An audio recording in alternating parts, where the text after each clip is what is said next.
Buenos días, esto es Directo América de France 24. Muchísimas gracias por elegirnos para estar informados en la mañana de este sábado. Feliz fin de semana. Yo soy Rosa Pérez Masdeu, vamos con las noticias. Alivio en la sala, según el presidente de la Conferencia de Seguridad de Múnich, cuando Marco Rubio se ha dirigido a los europeos en tono conciliador y ha asegurado que Estados Unidos prefiere contar con sus aliados en la reforma del orden mundial. Desde Múnich también Reza Pahlavi, el hijo del último Shah de Irán, pidió ayuda a Trump para acabar con la República Islámica, mientras el presidente estadounidense anunció que dirigió el portaaviones Gerald Ford al mar Arábigo por si fracasan las negociaciones con Teherán. Y en Venezuela, mientras se sigue debatiendo la ley de amnistía, 17 personas han salido de la cárcel, según informó el presidente de la Asamblea Nacional, Jorge Rodríguez. La noticia también ha sido confirmada por la ONG Foro Penal.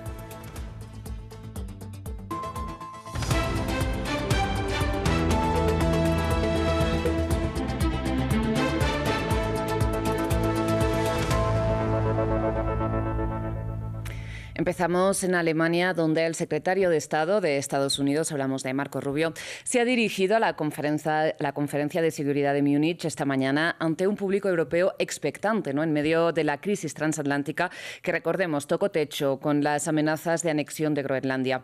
Finalmente, el jefe de la diplomacia de Washington ha usado un tono más bien conciliador, pero ha mantenido la crítica al presunto declive civilizatorio de Europa. Conectamos a esta hora con nuestra enviada especial a Múnich, con Erika Olavarría. Erika, muy buenos días. Cuéntanos, ¿cuál sería tu balance de este discurso de Marco Rubio? Lima las asperezas entre Europa y Estados Unidos, que de hecho, recordemos, iniciaron sobre todo hace un año con ese discurso en Múnich también del vicepresidente J.D. Vance.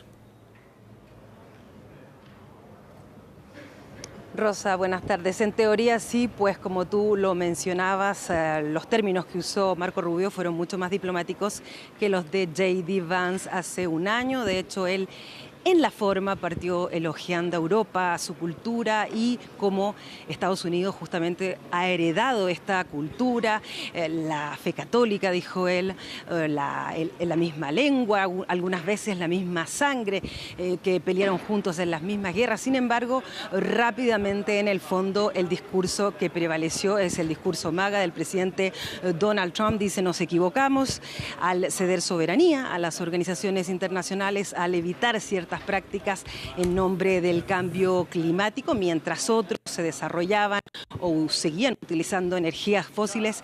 Nos equivocamos también al no controlar la inmigración, que ha destruido nuestra civilización. Él dice en ese sentido que Estados Unidos y Trump quiere hacer de su país una potencia de reconstrucción y por eso quiere invitar a Europa a participar de esta reconstrucción, porque son sus amigos, porque son sus hermanos, porque sus futuros están ligados. Pero entonces ahí está nuevamente, ¿no es cierto?, ese discurso del presidente Donald Trump. Lo dijo de manera más suave, más dulce, pero sigue siendo él mismo. Y además lo invita a Europa a fundar un nuevo orden internacional. Dice: la ONU ya no sirve para hacer frente a los problemas actuales, a los conflictos, y empieza a enumerar y a jactarse de que Donald Trump básicamente ha arreglado los problemas, ¿no es cierto?, en Irán, en Ucrania, en Medio Oriente. Así que dice, bueno, tenemos que refundar un nuevo orden. A veces, dice, nuestros consejos parece que son demasiado duros, pero es porque no queremos que los europeos y que la civilización europea muera. Es decir, dice él, que sobreviva la civilización. Recordemos que es así como lo mencionaban además en su estrategia de seguridad, que la civilización europea estaba muriendo, estaba en riesgo. Pues ese es entonces su llamado. ¿Es que caló hondo los líderes o no? Luego vinieron sobre todo, bueno, vino el ministro de Exteriores, chino, que inmediatamente dijo: sin Naciones Unidas, la ley de la selva. Y luego vinieron los europeos, Keir Starmer, y también a la presidenta de la Comisión Europea. Ellos en realidad reaccionaron más a la parte de: tenemos que hacer un mea culpa, tenemos que armarnos, ser más presentes en la OTAN, pero más bien por el lado de la defensa, aunque Marco Rubio dijo: no solamente es un aliado defensivo, también tendríamos que hacer más negocios, avanzar en la tecnología, en la inteligencia artificial y también hacer más inversiones en el sur global. Erika, pues quien no sabemos si piensa que el tema en Ucrania está arreglado es Volodymyr Zelensky, ¿no?, que comparece también este sábado en la conferencia. Sí, para él no, el tema no está de nada o del todo terminado. Él volvió a mencionar, como lo hace siempre en sus discursos, ¿no? Apelar a la parte sensible primero, a mencionar lo que significa para su país 4 años de guerra, las pérdidas humanas, y simplemente por citar, en enero dijo, ha habido 6.000 ataques de drones, 150.000 ataques de misiles y de bomba. Agradeció a todos los países europeos, a la OTAN y también a Estados Unidos por la ayuda militar, pero sobre todo a Europa, que acaba de entregarle un préstamo de 90 billones de euros, y también a la OTAN por dar prioridad a su lista. Pearl es la lista de prioridades que ha establecido Ucrania, básicamente ayuda en lo que es la defensa aérea, pero dice, bueno, seguimos sufriendo, no hay ninguna central eléctrica o energética, dice, ucraniana, que no haya sido tocada por un bombardeo en estos 4 años, pero pese a ello seguimos teniendo electricidad, así que ahí también rindió su homenaje al pueblo ucraniano, con una crítica especial hoy a Irán, visto que hay manifestaciones aquí en Múnich diciendo que el régimen tiene que terminar, que por los drones de Irán, que no tiene ni frontera con Ucrania, están muriendo también a diario los ucranianos. Erika, pues muchísimas gracias. Nosotros seguimos hablando precisamente de Irán, que como bien decía nuestra enviada especial, también marca la agenda de la Conferencia de Seguridad de Múnich. De hecho, Reza Pahlavi, el hijo del último Shah de Irán, que vive en Nueva York, recordemos, pidió ayuda a Donald Trump para derrocar la República Islámica. La petición llega un día después solamente de que el presidente estadounidense anunciara que redirigió el mayor portaaviones del mundo, el USS Gerald Ford, desde el Caribe hacia el mar Arábigo, por si los diálogos con Teherán no van como él desea. Al presidente Trump has desplegado una armada masiva y has señalado inequívocamente que el tiempo de la brutalidad está llegando a su fin. El pueblo iraní te escuchó decir que la ayuda está en camino y tienen fe en ti. Ayúdalos y la historia los registrará junto a ustedes, no solo con la nación iraní, sino también con los más grandes héroes del mundo.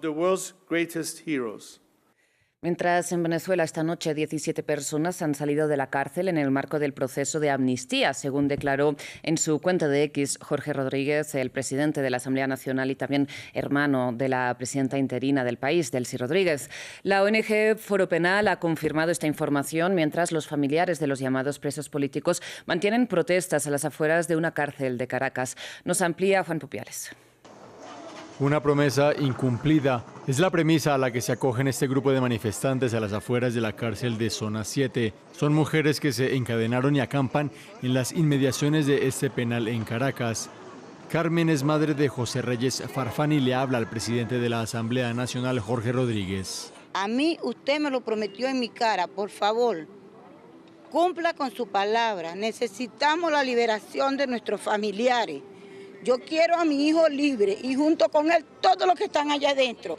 Ya es hora, señor Jorge, por favor. Carmen se refiere a la visita de hace algunos días del propio Jorge Rodríguez, quien aseguró que las liberaciones tendrían lugar esta misma semana. Sin embargo, la Asamblea Nacional aplazó el debate final de la anunciada ley de amnistía y la incertidumbre es ahora un fantasma que camina al lado de una larga espera.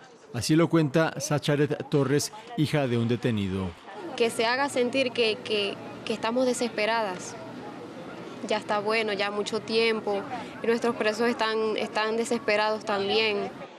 Fue el jueves cuando el legislativo aplazó la discusión del proyecto de ley de amnistía. En el centro del debate, un artículo que obligaría a los indultados a seguir presentándose ante un tribunal. Bien, y cerramos en Brasil, donde ya empezó el carnaval. Este viernes el alcalde de Río de Janeiro entregó las llaves de la ciudad al Rey Momo, una ceremonia que marca el inicio oficial de una semana de fiesta en la que este año se esperan 8 millones de participantes, según las cifras citadas por la agencia de noticias EFE.